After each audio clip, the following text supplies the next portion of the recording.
The Dallas Cowboys have the 12th overall pick, but apparently are not afraid to make some moves, as Jerry says he's working on substantial trades. While he didn't mention any specifics, he did talk about his confidence level in having a good draft. Take a listen. We're one of the best drafting teams in the NFL. I'll say that. We are. And that's because of the hard work that goes on to get there, and it's because of, in my mind, the process we use to make the decisions. I do not make the decision about that player. That's been made cumulatively, and it's been made cumulatively here and there, and I'm a tiebreaker maybe, but I hope to hell that I'm sitting there listening to all of this, sat in on all the meetings, been in all the stuff, and I hope that we come up with the very best decision. Interesting sound from Jerry there, Marcus, because he made it pretty clear he's not making these decisions. It's collective. Maybe he's a tiebreaker at the end, but that's about it. Marcus, do you trust Jerry in the draft? Yeah.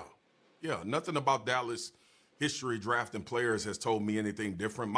Y'all know my gripe with Dallas has always been free agency. I don't think they supplement who they draft and what they do enough in free agency. But if you look at the history of Jerry's draft, just go back the past 5 years. It's been Pro Bowlers, all pros drafted.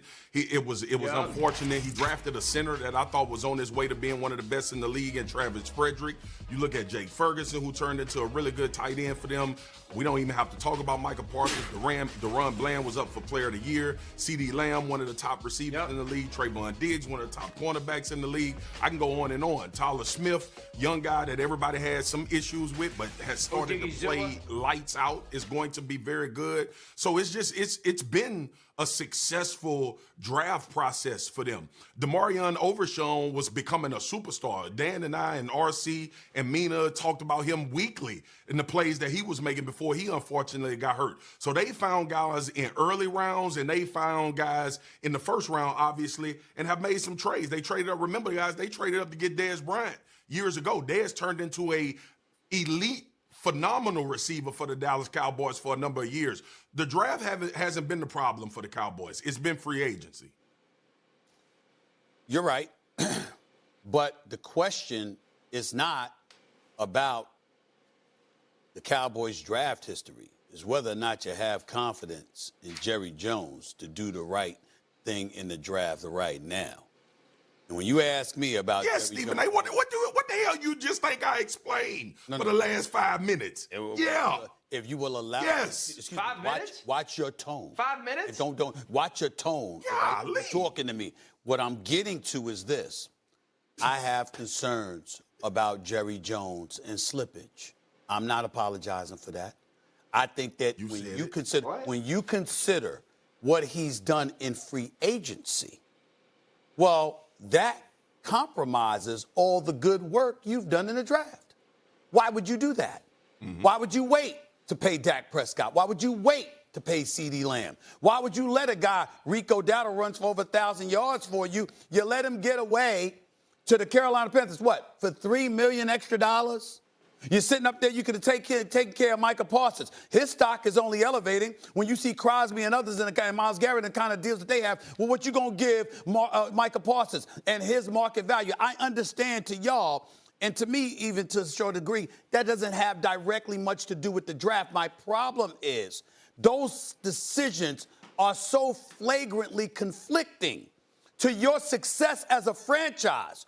I find myself looking at him and saying, what's he going to do this time? I don't know. I'm not that confident. I'm looking at him and I'm looking at the Dallas Cowboys and I'm saying, you're getting in your own way. We saw 12-5, 12-5, 12-5, and then building upon it from a talent perspective, but they just wilt beneath the pressure and didn't get it done. But in the process, what we've seen him as of late is making decisions that get in the way of the very things that he did effectively for the draft. Hold on, really quick, Stephen A. Dan, before you jump in here. But don't you think that's why he came out and said that he's not the one making the decisions? Could be, to protect himself?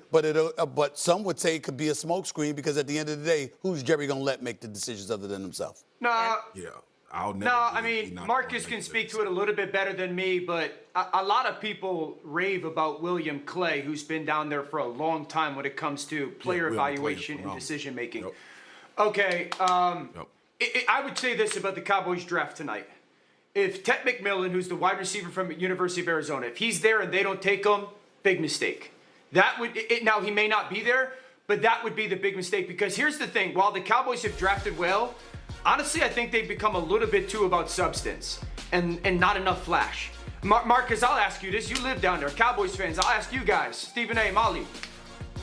Who brings you to go watch the Cowboys? Like, give me the players' names that you're like, I gotta go watch them. Keith, Stephen, you always talk about Dan, the NBA you and just the told turnstiles. me earlier, though, that doesn't matter. When I brought up that point with Shedeur Sanders, you said it's not like the NBA and stars don't matter. Nah, he talking about who playing right now. It does in Dallas. He talking about who playing. Yeah. Like that's what I'm talking about. Yeah. Give me the people. Give me the people that are like, I gotta go watch them play. Marcus. Micah Parsons. CD and Micah. CD and Micah. That's it. That's it. You're the Cowboys, and you got two guys. And so while you've drafted well, and the substance of your drafts over the years have been good, there's not a lot of flash with the Cowboys. And this is an organization that had flash. And that's for me why, like, you got to go get a perimeter difference maker that makes people go like, I got to watch the Cowboys. I played in Detroit when we had Calvin Johnson. We were on Monday Night Football because of Calvin and Matthew. And that's it. All right. I said, yeah, hey, Stephen A. and Molly. Yesterday, I said Dallas should try to trade up and go get Travis Hunter. That's what I said yesterday. Yeah. You know I know I'm not talking about it's happening, but I would try it. In terms of star power, guys, like you just said, you won't flash. No. Obviously, I love a Deion Sanders, a Michael Irvin, but there's another draft pick that I really love. Do we have that video? Yeah, let's just work on that. Oh, my God. 307 pounds. 307 pounds. A little thin Look at my mama right turned there. up. 307 like, we ain't pounds. broke no more.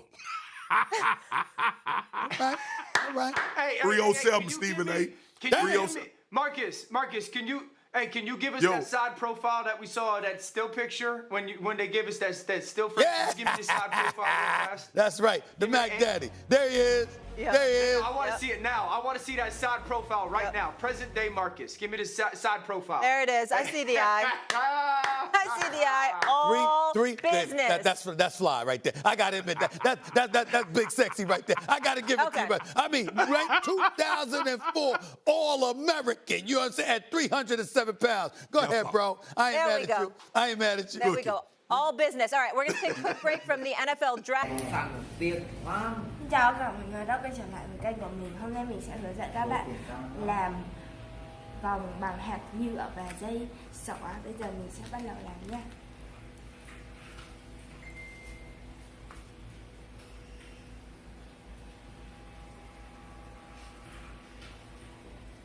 Đừng ra nghĩa điệu của mình nhé. Đây đúng rồi, ra nghĩa điệu nào cũng mạnh hết cả gái, một mình cũng đi. Chứ phần 12 thì đi một mình ra nghĩa địa đời. Bây giờ em mỏ gì ạ? Chạy kèo, đi đánh bài